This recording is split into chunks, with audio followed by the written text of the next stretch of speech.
Hey everyone, Mr. West here, and welcome back to David Walliam's Code Name Bananas. Today I'm going to read chapter 4 to you, and as always I will have a challenge at the end of this video, so make sure to stick around until the end. So, where we left off, we are on chapter 4, Blowing Raspberries, and I asked you to use your prediction skills to think about what could happen next. So, let's see if you're right. So, this is chapter 4, Blowing Raspberries.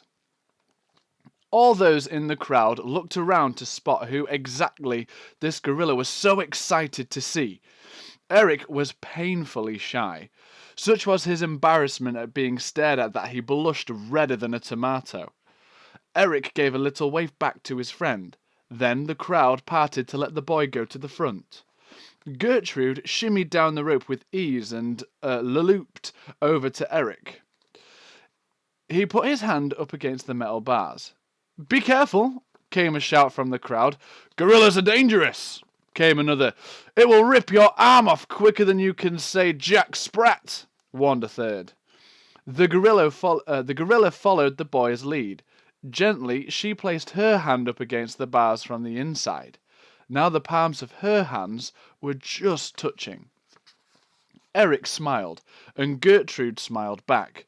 Seeing her big smiley smile made him chuckle, and Gertrude hooted with laughter too. Then the boy stuck his tongue out at her. Then the gorilla stuck her tongue out at him. There was a ripple of laughter through the crowd.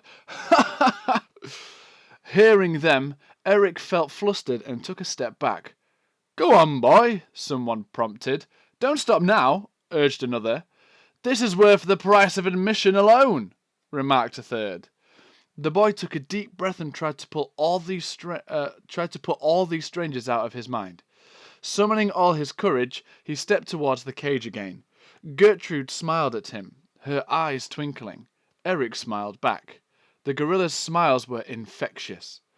Today the boy was determined to try to go one further, to teach Gertrude a new trick.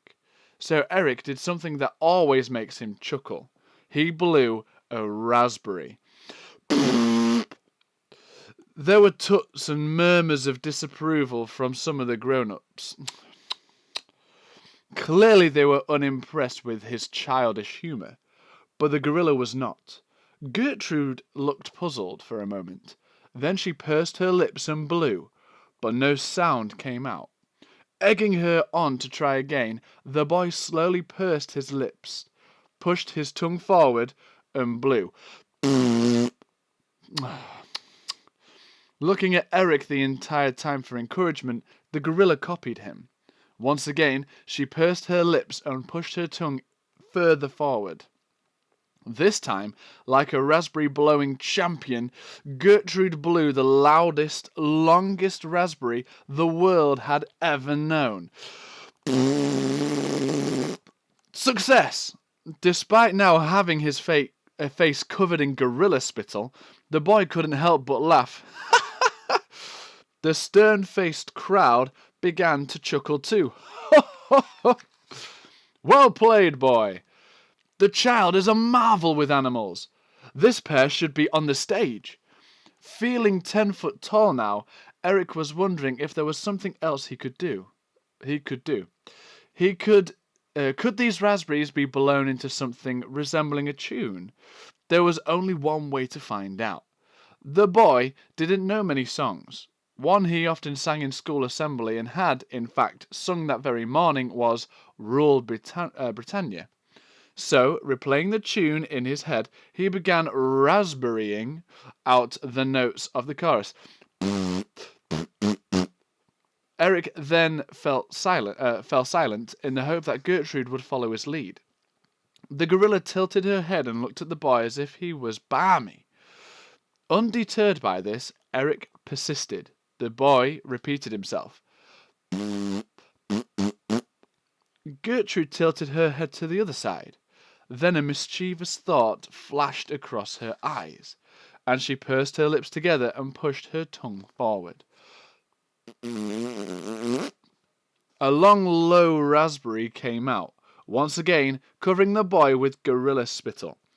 "Good luck with that one, lad," snorted a voice from behind.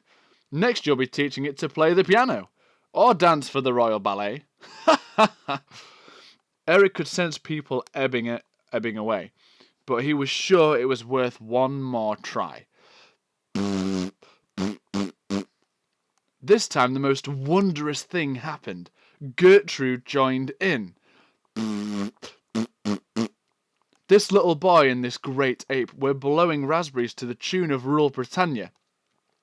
Eric kept eye contact with Gertrude and nodded his head so she would keep time. He was pretty sure that she didn't know the song. Why would she? But she was picking it up very quickly.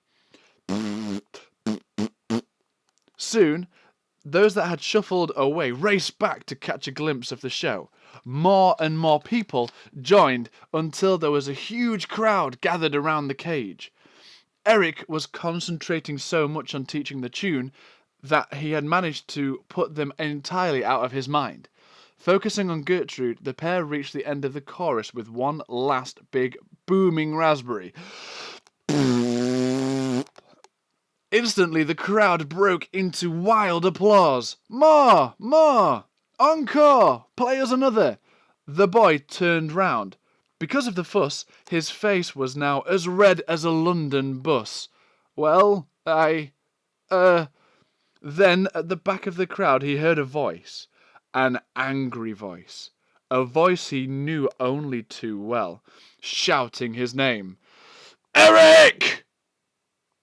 And that is where our chapter ends. And chapter 5 is called Granny Spittle.